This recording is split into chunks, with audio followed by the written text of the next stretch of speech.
നമ്മുടെ സെഷൻ അവസാനിക്കുക. വളർത്തിയാൽ വളരുന്നതും തളർത്തിയാൽ തളരുന്നതുമാണ് സ്നേഹം.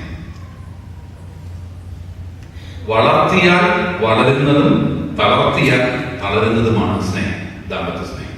ഞാൻ വീണ്ടും പറയാം, വളർത്തിയാൽ വളരുന്നതും തളർത്തിയാൽ തളരുന്നതുമാണ് സ്നേഹം. ഒരിടത്ത് പ്രസംഗിക്കാൻ വേണ്ടി, ക്ലാസ് എടുക്കാൻ വേണ്ടി അന്വേഷിച്ചു.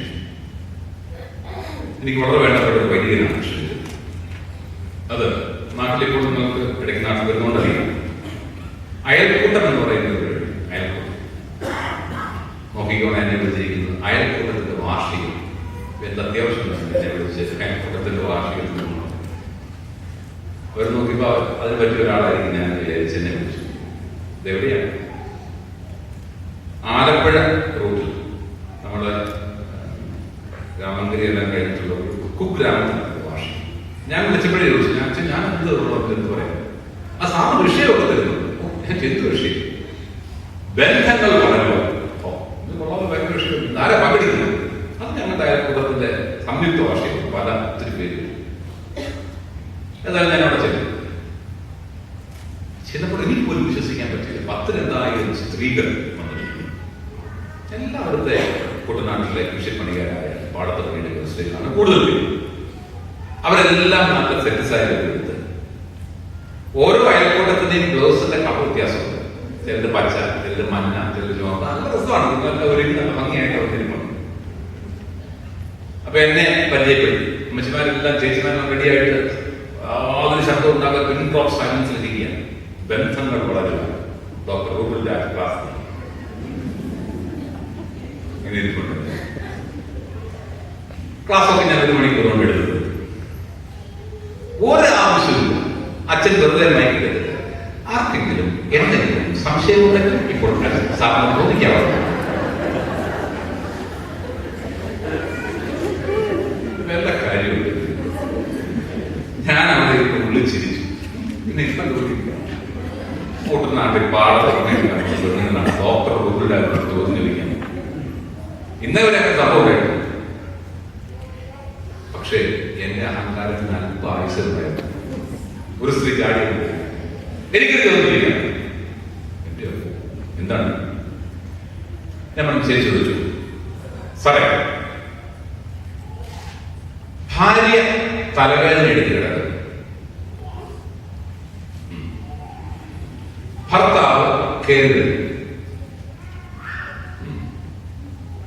എന്താണ് ഈ കിടക്കുന്നതെന്ന് ചോദിക്കുന്നത്? ഞാൻ പൊന്നു ചേച്ചി, സംശയം ചോദിക്കാനാണ് പറഞ്ഞത്, സംഭവം പറയാനാണ് പറഞ്ഞത്. സാർ അവിടെ പടക്കാതിരിക്കാൻ പറ്റും.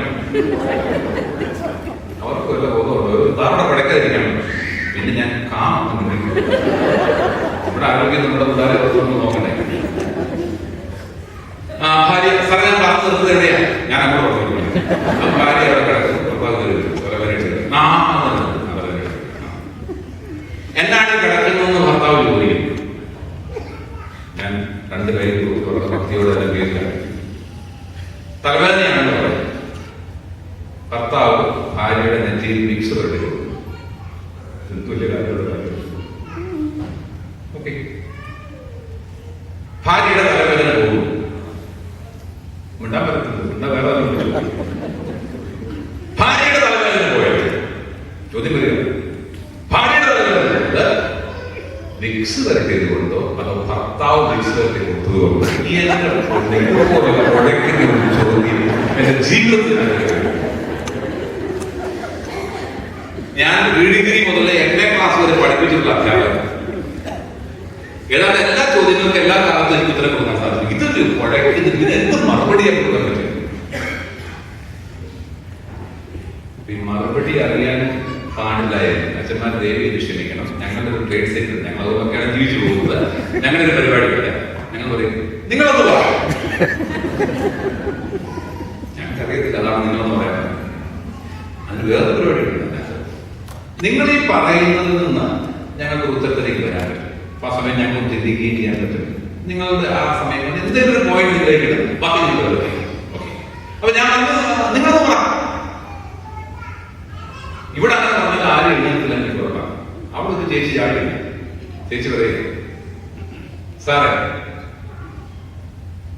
വിക്സ് വെറുതെ ഒന്നും വേണ്ട സാറേ, വെറുതെ ഒന്ന് വെള്ളം ഒഴിച്ചാൽ ഞങ്ങൾ തലവേദന കുറയും. ശരിയാണ്? ആണോ? ആണോ? ഇന്നിവിടെ ടൈഗർ ബാമിന് നല്ല ചെലവാണ്.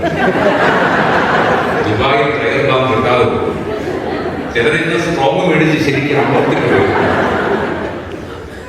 ഓക്കെ, അതവിടെ നോക്കട്ടെ. അതൊന്നും ഒരു കാര്യം ഞാൻ ഇങ്ങനെ പറയാം. ഭാര്യ തലവേദന എടുത്താലും ഭർത്താവ് കരുതും. എന്താണ് കിടക്കുന്നത്?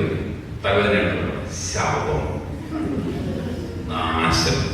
ഈ നാശത്തിന് എന്നും തലവേദനയല്ലാതെ ഒരു പരിപാടി എന്ന് പറഞ്ഞാൽ തലവേദന കൂടും എന്നുണ്ടേ. വെറുതെ വെറുതെ ഓടിച്ചാൽ തലവേദന കുറയും. ശരിയല്ലോ? ശരിയാണ്. ഞാൻ അന്ന് മനസ്സിൽ കുറിച്ചു, ഡയറിയിൽ കുറിച്ചു. വളർത്തിയാൽ വളരുന്നതും തളർത്തിയാൽ തളരുന്നതുമാണ് ദാമ്പത്യം. ദാമ്പത്യ സ്നേഹം വളർത്തുവാൻ ധാരാളം അവസരങ്ങൾ നമ്മുടെ ദൈനംദിന കുടുംബജീവിതത്തിൽ നമുക്ക് ലഭിക്കും. അത്തരം അവസരങ്ങൾ പ്രയോജനപ്പെടുത്തുക, തളർത്താതിരിക്കുക.